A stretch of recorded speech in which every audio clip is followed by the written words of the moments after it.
we're going to cover the 5 key benchmark weights that you need to hit if you want to throw 120 feet as a high school female in the discus.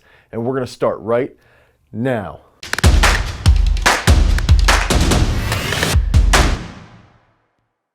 What's up, everybody? It's Dane Miller from throwsuniversity.com. And if this is your first time to the channel and you're interested in learning about throwing, you want to be more explosive, you want to be stronger, you want to have better throws-based technique, make sure that you like, you subscribe, and you ring that notification bell so we can help you stand on top of that podium. So over the last 10 years, one of the coolest things that I've witnessed is to see the dramatic increase in participation of females in the weight room. And it's really, really cool to see a lot of girls getting into lifting weights for sports performance, specifically for throwing. So a lot of women in the high school level and even in middle school level are starting to notice, like, hey, if I get into the weight room, I'm gonna throw a little bit further. I'm gonna feel a little bit stronger. I'm gonna have better confidence when I get into the circle. And that has contributed to the dramatic rise in performances over the last 5 to 10 years in the shot put and in the discus. We've seen a lot of high school girls come out of high school dropping serious bombs that may have been once in a generation throwers even just 20 years ago. Now it's happening on a regular basis that girls are throwing 50 plus feet and 160 plus feet in the discus. And all this success that women are seeing on a much more consistent basis is from the work they're doing in the weight room. And so we know that if you're a shot putter or you're a discus thrower, we know that you have to have absolute strength. You also have to have a really rapid rate of coordination. You have to be able to recruit your motor units, your muscle fibers very, very quickly. If you want to throw far, you've got to be strong, you have to be mobile, and you have to recruit really, really quickly. And on top of that, you have to have a technical mindset. Throwing the discus is technique oriented. So if you can hit technical positions and get out of them very quickly, that's going to lead to those longer throws in the discus. And so let's dive right into it. And what are those top 5 numbers that we need to hit to achieve 120 feet as a high school female throwing the discus?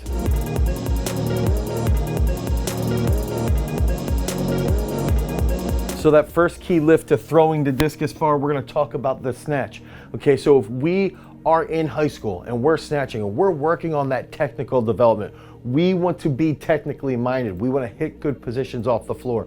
We want to get that bar nice and tight into our hips and catch tight overhead. If we catch tight overhead, now we're much more stable in our thoracic spine. And when we're more stable in our thoracic spine, now all of a sudden we can catch that discus a little bit deeper. And that's a key factor behind the women's discus.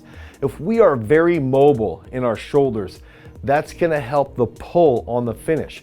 And that's a key component behind the female discus throwing. And so if you're a high school girl and you want to throw 120 feet, you want to make that state final, you want to be top 8, you want to be top 6 and get that medal draped around your shoulders, you've got to snatch 90 pounds or about 40 kilos. So 40 kilos is about 88 pounds. That puts us right around 90 pounds. Now, this number is relatively easy to do, but you've got to be snatching 2 to 3 days a week. It's pretty simple to execute this. It's pretty simple to achieve this, especially if you're doing everything else that you need to do from a technical perspective, from a mobility perspective, from a plyometric perspective. You snatch 90 pounds, you're gonna smash 120 feet, you're gonna make that state final, and you're gonna feel a lot better about yourself and all the work that you put in this past off season.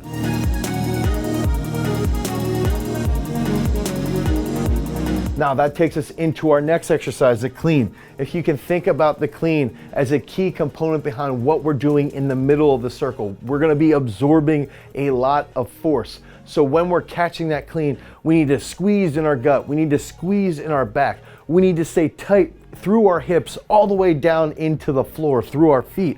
And that's where the clean carries over really, really well to those big monster bombs in the discus. And so when we get high school girls to clean at least 125 pounds, we can start to really see the growth in their big discus throws. We can start to really see that PR get a little bit longer and a little bit longer. And now that 125 pounds or about 157 kilos is gonna really pay off. That 125 pounds gets you that 120 feet. And when you're throwing 120 feet, it's very, very likely you're gonna be top 8 at your state championship.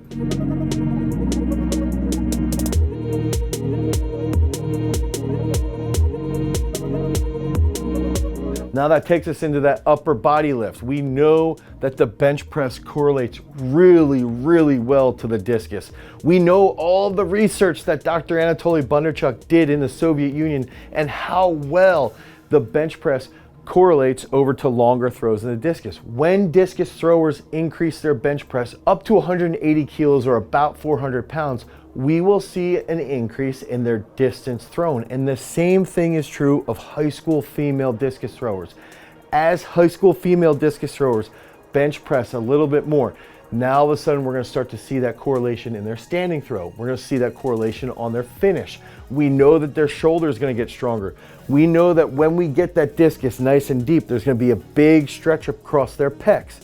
When they finish and they have a stronger upper body, have stronger pecs, now that finish, that speed from the discus is going to carry over because they've done a really good job developing their bench press. So if you want to throw 120 feet, you've got to bench press 135 pounds. So that's about 60, 61 kilos, okay? So one of the cool aspects here is that I love at our gym, when you come in, you can see just high school girls all over the place benching with a 45 on each side, hitting that big plate for reps. And that level of confidence that these girls have from having that strong bench press is awesome. And not only does that carry over to the discus, it's going to carry over to other sports as well. You put that big 45 on, you hit that for a single, now you're making that state final and you're medaling, you're coming home with that medal draped around your shoulders and you're proud of all that work that you've done.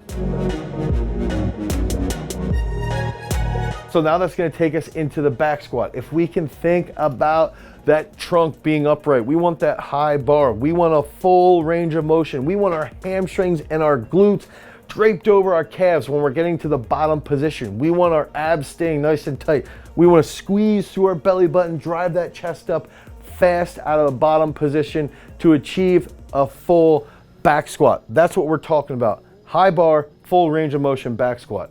This correlates really, really well to the discus. It's going to help us hold that finish position in a strong fashion. It's going to help improve our clean. It's going to help improve our snatch. And that's the biggest thing with the back squat. The transfer of training carries over not only to these other two lifts, it carries over to specific positions at the front of the circle. So we know that this is where we're going to develop a lot of our absolute strength.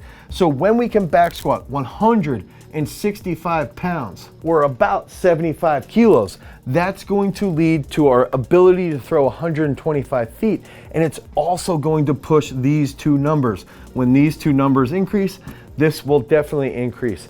Now you're walking around, you're feeling stronger, your posterior chain is stronger, you have more confidence when you're getting into the circle and you're smashing those big discus throws.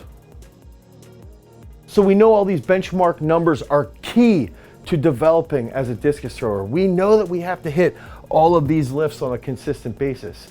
But what else can we do? What if we want to throw 140 feet or 150 feet? What if we only want to throw 100 feet? What can we do? If you want more information about benchmark numbers and about distances that correlate with specific benchmark lifts, you can head over to throwsuniversity.com. You can pick up your copy of the Ultimate Throwers Assessment. Our book, the Ultimate Throwers Assessment, lays out all of these benchmark lifts specific to the distance that you want to throw so that you can make consistent gains in the weight room, in the off season, and in the in season, so that you can constantly make progress and you know exactly where your training needs to improve. So finally, that takes us into our front squat. And if we can think about that front squat position, it's almost identical to the clean catch. We want that bar draped across our shoulders. We want our elbows almost at a perfect 90 degrees. We want to have full range of motion. We want our knees tracking forward, our butt tracking back. We want our torso nice and upright. If you want to hit the abs, one of the best ab exercises ever is to front squat, because you've got to stay tight in your gut. You've got to stay tight in your upper back. Now, when you're tight in your abs, you're tight in your upper back, and you're holding a large load like that weight in the front squat, now you can get nice and deep and nice and fast out of the bottom position, and that's going to help you improve different positions in the middle of the circle, the finish. It's going to help you exit the back of the circle more effectively, and it's also going to dramatically increase your clean. The front squat can also improve your back squat, so it has a really, really good transfer of training. Now, you need to front squat 145 pounds. So if you can front squat 145 pounds and you can back squat 165 pounds, you're gonna throw that big 120 footer that's gonna get you over that barrier. It's gonna get college coaches to start to be more aware of who you are. Who is that girl throwing 120 plus feet? Is she gonna throw 130? Is she gonna throw 140? What happens? What if this girl keeps getting stronger in the off season? What if she throws 150 feet?